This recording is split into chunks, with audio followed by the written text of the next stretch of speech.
ఈ దేశంలో ఏ నాయకుడైనా ఏ నాయకురాలైనా ఒక పార్టీ పెట్టవచ్చు. పార్టీ పెట్టి ఎక్కడైనా పోటీ చేయవచ్చు. ఏ ప్రాంతంలో అయినా ఏ రాష్ట్రంలో అయినా నిరభ్యంతరంగా పోటీ చేయొచ్చు. ప్రజాస్వామ్య భారతదేశంలో అది అందరికీ ఉన్న హక్కు, రాజ్యాంగం ఇచ్చిన హక్కు, బాబాసాహెబ్ అంబేద్కర్ ఇచ్చిన హక్కు, అందులో ఏం అనుమానం అక్కర్లేదు. కానీ ఏ ప్రాంతంలో అయితే మీరు పోటీ చేయాలనుకుంటున్నారో ఆ ప్రాంత ఆకాంక్షలు, ఆ ప్రాంత పరిస్థితులు, ఆ ప్రాంత ప్రజలు, వారి యొక్క మానసిక స్థితిగతులు, వారి యొక్క పోరాటాలు, వారి యొక్క త్యాగాలు కూడా మీరు తెలుసుకోవాలి. వారి మీద అభిమానం ఉండాలి. నేను అడుగుతా ఉన్న పవన్ కళ్యాణ్ గారిని వల్ల, మీరు కొత్తగా పోటీ చేసేది ఏముందండి? జనసేన 2023లో పోటీ చేయలేదా? మీరు చేశారు కదా అసెంబ్లీ ఎన్నికల్లో. మొన్న మున్సిపల్ ఎన్నికల్లో కూడా పోటీ చేశారు కదా 350 వార్డులో. కొత్తగా చేసేది ఏముంది? అండ్ ఇంకోటి, మిమ్మల్ని ఎవరు ఆపుతున్నారు? 2018లో చంద్రబాబు నాయుడు గారు వచ్చారు, పోటీ చేశారు. 23లో మీరు పోటీ చేశారు. పోటీ చేయండి, ఎవరు వద్దంటున్నారు. కానీ మీరు ఇక్కడికి వచ్చి మాట్లాడేటప్పుడు ఇదేదో ఆషామాషిగా ఏర్పడ్డ రాష్ట్రం కాదు, ఏదేదో అనాయాసంగా వచ్చిన రాష్ట్రం కాదు. వేల మంది బలిదానాలతో, రక్తంతో తడిసిన నేల ఇది తెలంగాణ. కాబట్టి ఇక్కడికి వచ్చినప్పుడు 1-2 సార్లు ఆలోచించుకుని మాట్లాడాలి. నేను ఒక మాట అన్నారు, ఆయన అడ్డుకుంటున్నారు. ఎవరు అడ్డుకుంటున్నారు మిమ్మల్ని? ఏదో ఊహాజనితమైన ఒక ప్రపంచం సృష్టించుకొని ఎవరు అడ్డుకున్నారు మిమ్మల్ని? 2018లో పోటీ చేస్తే అడ్డుకోలేదు, 23లో పోటీ చేస్తే అడ్డుకోలేదు, ప్రజలు అడ్డుకున్నారు. మేమేం చేస్తాం దానికి? ఒకటి మాత్రం పక్కా, పవన్ కళ్యాణ్ గారైనా ఎవరైనా సరే తెలంగాణ ఆవిర్భావ దినోత్సవం రోజు వచ్చి ఇక్కడ మేము సభ పెడతాం. అది కూడా గతంలో నేను తెలంగాణ ఏర్పడ్డప్పుడు నాకు ఆ విభజించిన పద్ధతి నచ్చలేదు. ఒక ఆయన అంటాడు తల్లిని చంపి బిడ్డను బతికించారంటాడు, ఇంకొక ఆయన విభజించిన పద్ధతి నచ్చలేదు అంటాడు. ఇవన్నీ ఏంటంటే తెలుగు హైదరాబాదీ అల్ఫాజ్ మే బోల్నా హై తో గుమా ఫిరాకి బోల్నా బోల్తే ఇస్కో. నాకు ఇష్టం లేదు తెలంగాణ ఏర్పడని సీదా చెప్పక ఉల్టా పుల్టా మాటలు ఎందుకు? ఇది బాగలేదు, అది బాగలేదు. మరి నువ్వు అది బాగలేక ఇది బాగలేక 11 రోజులు అన్నం తినకుండా ఉంటే మళ్ళీ తెలంగాణ ఆవిర్భావ దినోత్సవం రోజు మీటింగ్ పెట్టాల్సిన అవసరం ఏముంది? సరే మీటింగ్ పెడదాం అనుకున్నావు, అడ్డుకున్నది ఎవరు? కాంగ్రెస్ ప్రభుత్వం. ఏమైనా అనాలనుకుంటే వాళ్ళని అనాలా? కాబట్టి పవన్ కళ్యాణ్ గారైనా ఎవరైనా ఈ దేశంలో ఎక్కడైనా పోటీ చేయొచ్చు, మాకు అభ్యంతరం లేదు. పోటీ చేశారు కూడా కదా మీరు. 2023 में भी आप बहुत करे. మీ అయ్యే జాగీరా. నేను ఒకటి మాత్రం పవన్ కళ్యాణ్ గారు గుర్తుపెట్టుకోవాలి, తెలంగాణ ఖచ్చితంగా తెలంగాణ భూమిపుత్రుల జాగీరు. తెలంగాణ భూమిపుత్రుల జాగీరే తెలంగాణ. ఇందులో ఎవరికి అనుమానం కూడా అక్కర్లేదు. 100%. ఈ నేల కోసం కష్టపడ్డ వాళ్ళు, ఈ నేల కోసం పోరాటాలు చేసిన వాళ్ళు, ఈ నేల కోసం త్యాగాలు చేసిన వాళ్ళు, నెత్తురుతో తడిచిన నేల ఇది. ముమ్మాటికి తెలంగాణ ఈ భూమిపుత్రులు, ఇక్కడున్న 4 కోట్ల మంది జాగీరిది.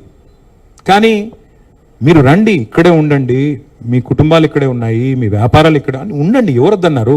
10-12 ఏళ్లలో ఎక్కడైనా చిన్న సమస్య వచ్చిందండి? నేను అడుగుతా ఉన్నా, మా దృక్పథం ఎట్లాంటిది అంటే, వైజాగ్ స్టీల్ ప్లాంట్ను ప్రైవేటీకరిస్తున్నారు మోడీ ప్రభుత్వం అంటే మేము మద్దతు పలికాం. తప్పు ఇది మీరు చేస్తుంది, పబ్లిక్ సెక్టర్ అండర్టేకింగ్స్ని కాపాడాలని రిక్వెస్ట్ చేశాం.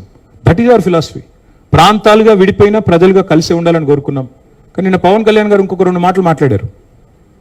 ప్రాంతీయవాదం అన్నారు. ప్రాంతీయవాదం ఉగ్రవాదం కంటే ప్రమాదం ఏదో అన్నాడు ఆయన. నేను వారికి గుర్తు చేస్తా ఉన్నా, ప్రాంతీయవాదం అంటే మరి పొట్టి శ్రీరాములు గారు 58 రోజుల పాటు ఆత్మ బలిదానం చేసుకున్నారే, పోరాటం చేసి మద్రాస్ ప్రెసిడెన్సీ నుంచి వేర్పడి తెలుగు రాష్ట్రం కావాలి, లింగ్విస్టిక్ బేసిస్గా రాష్ట్రాలు ఏర్పడాలి అనే ఒక ఆకాంక్షతో వారు ఏదైతే పోరాటం చేశారో, లింగ్విస్టిక్ బేసిస్కి వారికి సంబంధం లేదు. మద్రాస్ నుంచి ఆంధ్ర రాష్ట్రం వేరుపడాలని పొట్టి శ్రీరాములు గారు 58 రోజులు నిరాహారదీక్ష చేశారు. అది కూడా ప్రాంతీయవాదం అంటారా? ప్రాంతీయవాదం అంటే నేను ఇంకో ప్రశ్న అడుగుతా ఉన్నా పవన్ కళ్యాణ్ గారిని. మోడీ గారు ఇవాళ ఆయన ప్రాంతం మీద అభిమానంతో, ప్రాంతీయవాదంతో తెలంగాణకు వచ్చిన ఇండస్ట్రీలను కొట్టుకొని పోతా ఉన్నాడు. కేన్స్ అనే పరిశ్రమ ఇక్కడ పెట్టాల్సి ఉంటే, ఇక్కడ ఒప్పందం కుదుర్చుకుంటే మా హయాంలో, మా గవర్నమెంట్లో దాన్ని తీసుకుపోయి గుజరాత్లో పెట్టించారు.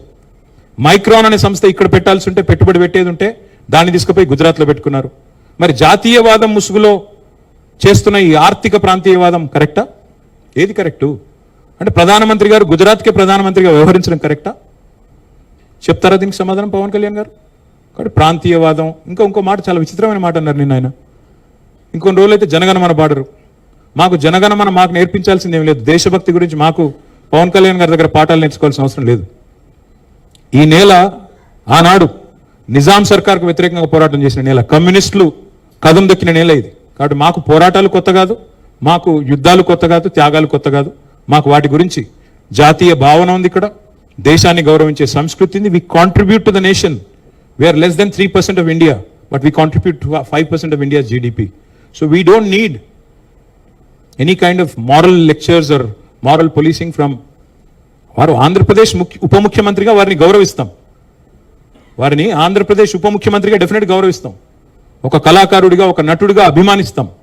ఒక సోదరుడిగా ఇంటికి వస్తే బిర్యానీ పెడతా, హైదరాబాదీ బిర్యానీ పెడతా. కానీ వచ్చి మా సెక్రటేరియట్లో కూర్చొని పెత్తనం చేస్తాము మా రాజకీయాల్లో. మరి ఇంకా మొన్ననే కదా వేరుపడ్డది, ఇంత కష్టపడి 60 ఏళ్ళు పోరాటం చేసి మొన్న వేరుపడ్డాం 2014లో. మొన్న చంద్రబాబు నాయుడు గారు రానే వచ్చే 2018లో, మళ్ళీ ఇప్పుడు మీరు కూడా వస్తుంది 2023లో. That's all I'm saying. And last word I will like to say on this. Pawan Kalyan గారిది మధ్యన ఓజీ అని సినిమా వచ్చింది. I would like to remind my brother Pawan Kalyan, we have a Telangana OG KCR. ఇక్కడ మా కేసీఆర్ గారు ఉన్నారు, ఆయన చాలు మాకు. He will take care of us, he will take care of the state and our issues. A supplementary.